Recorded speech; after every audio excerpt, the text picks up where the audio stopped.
وعلیکم السلام. یہ کہنا تھا آپ سے کہ یہاں پر سردیوں میں بہت کم وقت ہوتا ہے نمازوں کا. جی جس طرح ظہر اثر جی تو مغرب کے بعد میں عشاء کا کافی لمبا ٹائم ہوتا ہے. جی تو یہ کام پہ ہو یا کسی وجہ سے کیا یہ نماز اکٹھی کی جا سکتی ہے؟ کیونکہ یہاں پر بہت ساری مسجدوں میں جیسے ظہر ختم ہوتی ہے ساتھ میں صحیح صحیح صحیح. میں بتاتا ہوں. انہوں نے سوال یہ پوچھا ہے کہ یہاں سردیوں میں نمازوں کا ٹائم بہت کم ہوتا ہے. آج میں نے گھر میں ویڈیو بنا کے بھیجی بچوں کو, دیکھو بچوں صبح 9 بجے سورج نکل رہا ہے. بچے حیران ہو رہے تھے. میں نے کہا 3 بجے مغرب ہو جائے گی اور ٹھکا ٹھک ظہر کا وقت اور فوراً عصر کا وقت. تو دیکھیں 2 نمازیں اکٹھی یہاں کرنا بہت آسان ہے. آپ دیکھ لیں ظہر کا وقت ختم کب ہو رہا ہے. مسجد میں آئیں اس وقت ظہر پڑھیں, 2 منٹ بعد کیا ہو جائے گا عصر کا ٹائم, تو عصر پڑھ لیں. تو اس میں کیا ہے, یعنی یہ تو بہت آسان ہے. تو اس طرح سے اکٹھی کرنے میں کسی کا بھی اختلاف نہیں ہے, یہ بالکل جائز ہے. بلکہ اس کے بغیر یہاں عمل ممکن ہی نہیں ہے. نماز قضا ہونے کا خطرہ بہت زیادہ ہے. کام پہ ہو یا کوئی اس طرح وجہ ہو تو ہم کر سکتے ہیں. کام پہ نہیں بھی ہو تو بھی کر سکتے ہیں, کیونکہ اتنا شارٹ ٹائم ہے نا, یہ نہیں ہو سکتا. یعنی کیسے آپ اب یہاں لوگ, ہم نے بھی ظہر پڑھی فوراً تھوڑی دیر میں عصر کا وقت داخل ہو گیا. اگر نہیں ہوتا آپ لوگ گھر جاتے تو پھر تو آنے میں عصر قضا ہو جاتی. لیکن جس طرح گرمیوں میں بہت لمبے ٹائم ہوتا ہے نہیں اس میں نہیں, بغیر کسی عذر کے نہیں. نہیں کیونکہ انجینئر صاحب نے نہیں وہ جو انہوں نے جن کا آپ حوالہ دے رہے ہیں نا, انہوں نے محترم نے جو حدیث پیش کی ہے وہ, چلو پوری دلیل سے بات کرتا ہوں میں.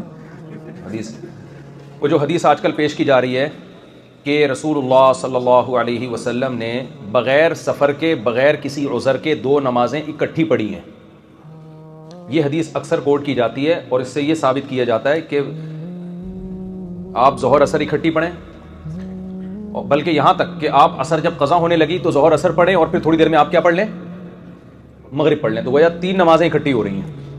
خوب سمجھ لیں. میں یہ جواب دے دوں؟ اچھا, تو یہ خوب سمجھ لیں. ان کا جواب دے دوں پہلے؟ تو یہ بات خوب اچھی طرح سمجھ لیں کہ کبھی بھی کسی ایک حدیث کو دیکھ کر فتویٰ دے دینا یہ انسان کے پرلے درجے کے جاہل ہونے کی علامت ہے. یہ اس کی علامت ہے. اس کو قرآن و سنت کے علاوہ سب کچھ آتا ہے. سمجھ رہے ہیں کہ نہیں سمجھ رہے؟ مثال کے طور پر میں حدیث بتاتا ہوں آپ کو.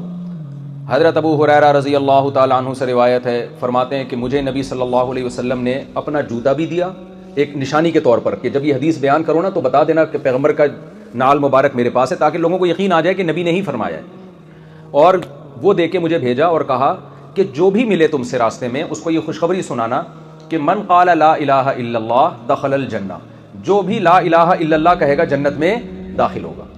حضرت ابو ہریرہ خوشی خوشی نکل گئے. ابھی ان کی قسمت کے سب سے پہلے ملاقات حضرت عمر سے ہوئی ان کی. حضرت عمر سے انہوں نے کہا کہ, حضرت عمر نے پوچھا کہاں غائب تھے بھائی؟ انہوں نے کہا میں نبی کے پاس سے آ رہا ہوں, اور نبی صلی اللہ علیہ وسلم نے فرمایا من قال لا الہ الا اللہ دخل الجنہ, جس نے لا الہ الا اللہ کہا وہ جنت میں داخل ہوگا. حضرت عمر نے یہ حدیث سننے کے بعد ایک زور سے حضرت ابو ہریرہ کے سینے پہ دھکا دیا. حضرت ابو ہریرہ فرماتے ہیں فخررت علی استی, میں کولے کے بل زمین پہ گرا ہوں اور مجھے یوں کر کے گھما دیا کہ واپس چلو, واپس جاؤ. کسی کو یہ حدیث سنانے کی اجازت بولیں نہیں ہے. تو حضرت ابو ہریرہ روتے ہوئے گئے نبی کے پاس. نبی نے پوچھا کیوں رو رہے ہو؟ آپ نے فرمایا کہ یا رسول اللہ آپ نے مجھے حدیث دے کے بھیجا اور عمر نے میرے ساتھ یہ سلوک کیا. اب بتاؤ ہمارے دور کا کوئی آدمی ہوتا ہم تو فوراً حضرت عمر پہ فتویٰ لگا دیتے کہ تو قرآن سنت کو نہیں مانتے. کیا خیال ہے؟ جیسی حدیث آ رہی ہے بجائے ماننے کے اس کو دھکا دے دیا انہوں نے. تو نبی نے پوچھا حضرت عمر سے آپ نے ایسا کیوں کیا؟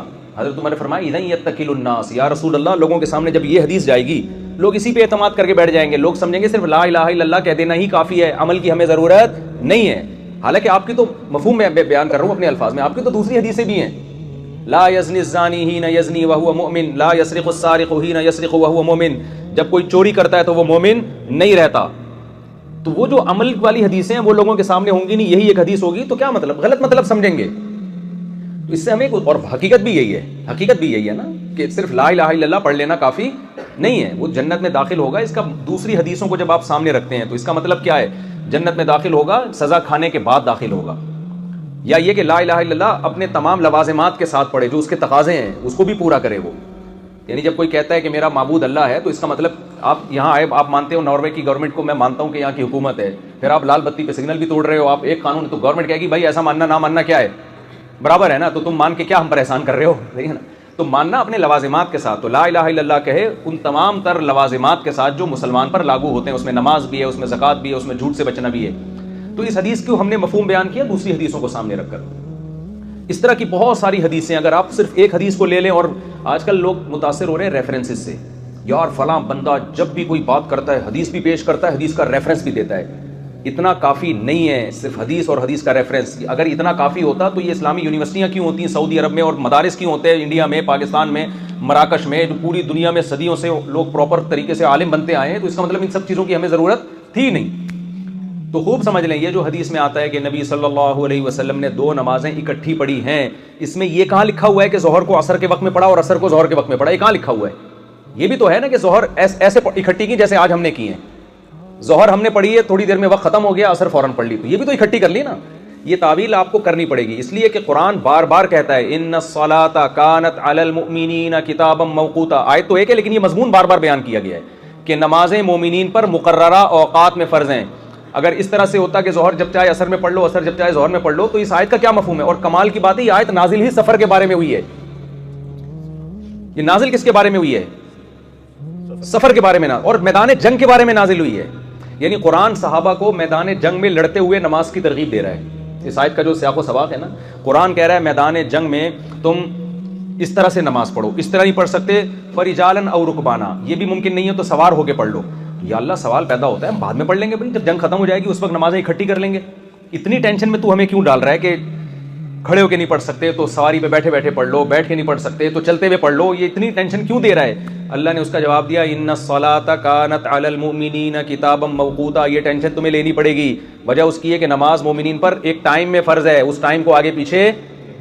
تو جملہ ہی نہیں مکمل کرتے آپ لوگوں کے ساتھ، یہ بڑی ٹینشن ہے. ناروے میں شاید سینٹینس کو مکمل کرنے پر ٹیکس ہے. تو نمازوں کو آپ اپنے ٹائم سے آگے پیچھے نہیں کر سکتے. ہاں سفر میں اختلاف ہے. امام مالک، امام شافعی، امام احمد بن حنبل اس کے قائل ہیں کہ اس میں آپ ظہر عصر اکٹھی پڑھ سکتے ہیں ملا کے، اور مغرب عشاء بھی اکٹھی پڑھ سکتے ہیں. ان کے دلائل کیا ہیں؟ ان کے دلائل وہ احادیث ہیں جن میں آتا ہے رسول اللہ صلی اللہ علیہ وسلم نے سفر میں 2 نمازیں اکٹھی پڑھی ہیں. وہ بہت ساری احادیث ہیں. امام ابو حنیفہ اور ان کے جو 2 شاگرد ہیں ابو یوسف، امام محمد، جنہوں نے بہت سارے مسائل میں ابو حنیفہ رحمہ اللہ سے اختلاف کیا، لیکن وہ یہاں ابو حنیفہ کے ساتھ جمع ہے. وہ کہتے ہیں کہ سفر میں بھی آپ 2 نمازیں جمع نہیں کر سکتے. اگر کریں گے تو اس طریقے سے کریں گے جس طرح سے آج ہم نے کی ہے. یعنی ظہر کو ڈیلے کریں، بالکل اینڈ میں عصر میں پڑھیں، عصر کے قریب، اور جیسی عصر کا وقت داخل ہو تو عصر پڑھ لیں. دونوں کے اپنے اپنے دلائل ہیں، دونوں کے دلائل مضبوط ہیں.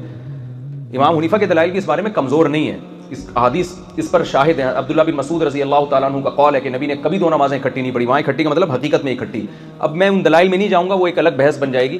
تو لیکن 3 ائمہ اس طرف ہیں کہ بھئی 2 نمازیں ظہر سفر میں اکٹھی پڑھی جا سکتی ہیں. لیکن ان تینوں اماموں کے نزدیک بھی یہ کوئی افضل کام نہیں ہے. یہ خوب سمجھ لیں، افضل یہی ہے کہ وہ بھی یہ کہتے ہیں کہ ہر نماز اپنے وقت پہ پڑھی جائے سفر میں بھی. آج ہم یہ دیکھ رہے ہیں کہ جو ہمارے جو شافعی حضرات ہیں یا اہل حدیث حضرات ہیں، وہ ہمیشہ سفر میں 2 نمازیں اکٹھی پڑھ رہے ہوتے ہیں. یہ کسی کا بھی مذہب نہیں ہے، یہ کسی کی بھی رائے نہیں ہے. وہ کہتے ہیں نبی صلی اللہ علیہ وسلم نے جو ائمہ سے منقول ہے، امام شافعی، امام احمد حنبل، اور سعودیہ کے جو مفتی تھے شیخ صالح العثیمین رحمہ اللہ، ان کا بھی یہ فتویٰ موجود ہے کہ یہ کرنا ثواب کا کام نہیں ہے. نبی صلی اللہ علیہ وسلم کی عام عادت یہ نہیں تھی کہ آپ 2 نمازیں اکٹھی پڑھتے تھے سفر میں بھی، بلکہ عام عادت یہی تھی کہ ہر نماز اپنے ٹائم پہ. کبھی کبھار آپ نے سفر میں جمع کیا ہے. تو دیگر تینوں ائمہ کے نزدیک تو حقیقت میں جمع کیا. حنفیہ کے نزدیک یہ ہے کہ حقیقت میں جمع نہیں بلکہ صورتاً جمع. صورتاً جمع کا مطلب جیسے عبداللہ بن عمر سے منقول ہے، صحیح حدیث ہے کہ وہ سفر میں جلدی تھی تو انہوں نے مغرب کو اتنا ڈیلے کیا کہ مغرب جب قضا ہونے کے قریب تھی تو انہوں نے مغرب پڑھی اور تھوڑا دیر ٹھہر کے فوراً انہوں نے عشاء پڑھ لی. تو یہ صحابہ سے بھی ثابت ہے. تو حنفیہ کے نزدیک جو ہے اس طرح سے جمع کیا جائے گا، باقی 3 ائمہ کے نزدیک بالکل اس طرح سے جائز ہے. البتہ یہ بات ضرور ہے کہ چونکہ دیگر 3 ائمہ ایک طرف ہیں تو امام یعنی حنفیہ میں بھی اس کی اجازت ہے کہ ضرورت کے وقت آپ بقیہ ائمہ کے قول کو لے سکتے ہیں. وہ ضرورت کب ہوتی ہے؟ میں ابھی جب آ رہا تھا پیرس سے ناروے کی طرف، تو ہماری جو فلائٹ تھی وہ 1:30 بجے کی فلائٹ تھی. اب 1:30 بجے جب ہم یہاں پہنچ رہے تھے تو یہاں مغرب کا ٹائم شروع ہونے والا تھا. تو ہمارے پاس جہاز میں عصر کا ٹائم آ رہا تھا، اور جہاز میں کھڑے ہو کر پڑھنے کی اجازت نہیں ہے. فرض نماز کھڑے ہو کر پڑھنا ہی ضروری ہے، نہ ہو تو پھر تو بیٹھ کے پڑھیں گے. لیکن تو پھر ہم نے امام شافعی کی رائے پر عمل کیا، مجبوری، کیونکہ اس کے علاوہ تو آپ کی نماز ہی ممکن ہی نہیں ہے نا پڑھنا. تو بیٹھ کے پڑھنے سے بہتر ہے کہ وہ 3 ائمہ بھی اہل سنت والجماعت کے امام ہیں، ان کی بھی تحقیق ہے. تو پھر ہم نے وہاں ظہر عصر ایئرپورٹ پہ اکٹھی ملا کے پڑھی ہے. تو یہ جہاں ضرورت ہوگی تو وہاں تو دوسرے قول کو لیا جا سکتا ہے، جہاں ضرورت نہیں ہے تو پھر بھائی ایک فقہ کو فالو کریں. اگر آپ شافعی ہیں تو شافعی فقہ کو مکمل فالو کریں، مالکی ہیں تو مالکی. یہ جو آدھا تیتر آدھا بٹیر والا معاملہ چل رہا ہے نا، یہ اس کے فسادات بہت زیادہ ہیں. اکثر لوگ مجھ سے کہتے ہیں کہ جو حنفی ہے وہ حنفی ہی کیوں رہے, جو شافعی ہے وہ شافعی ہی کیوں رہے. چاروں مکاتب فکر اہل سنت والجماعت کے ان میں سے کسی کو بھی فالو کریں. اگر آپ ہٹ گئے تو یہ ڈرامے بازی بہت شروع ہو جاتی ہے. اس کی میں ایک مثال دیتا ہوں کہ آپ کا خون نکلا, امام شافعی کے یہاں آپ کا وضو ٹوٹ جائے گا. آپ نے کہا یار میں اس مسئلے میں ابو حنیفہ کو فالو کر رہا ہوں, ان کی رائے یہ کہ وضو نہیں ٹوٹتا. تھوڑی دیر میں آپ نے بچی کو اپنی پیار کیا, امام شافعی کہتے ہیں عورت کو ہاتھ لگانے سے وضو ٹوٹ جاتا ہے. آپ نے کہا اس مسئلے میں کس کو فالو کر رہا ہوں. تو یہ دین جو ہے نا ایک اچار اور چٹنی کا وہ بن جائے گا, ٹھیک ہے نا. تو اس لیے آسان راستہ یہی ہے کہ آپ کسی بھی مکتب فکر کو فالو کریں جو اہل سنت والجماعت کے ہیں, کسی دوسرے پہ طنز نہ کریں. اور جہاں ضرورت ہوتی ہے تو وہاں تو علماء خود اجازت دیتے ہیں کہ ٹھیک ہے بھائی یہاں شافعی مسلک کی, ہم حج میں بہت سارے مسائل پر سعودی علماء کی رائے کو فالو کر رہے ہیں کیونکہ وہاں فقہ حنفی پہ چلنا بہت مشکل ہے. اب سعودی عرب میں لوگ بسوں میں بیٹھتے ہیں, وہ لوگ تو ظہر اثر اکٹھی پڑھ رہے ہوتے ہیں, وہ اثر میں روکتے ہی نہیں. اب وہاں حنفیہ کو یہی بولتے ہیں بھائی اب یہاں اسی رائے کو فالو کرو, کیونکہ ایسا تو نہیں ہے کہ حنفیوں کے لیے الگ بس چلائی جائے اور شافیوں کے لیے الگ ہے, تو ایک عجیب سی چیز بن جائے گی. اب جب وہ بس ڈرائیور روک ہی نہیں رہا ہے تو اس سے کون الجھے گا. تو اس میں یہی ہے کہ ٹھیک ہے اسی رائے کو فالو کیا جائے. اور کوئی بات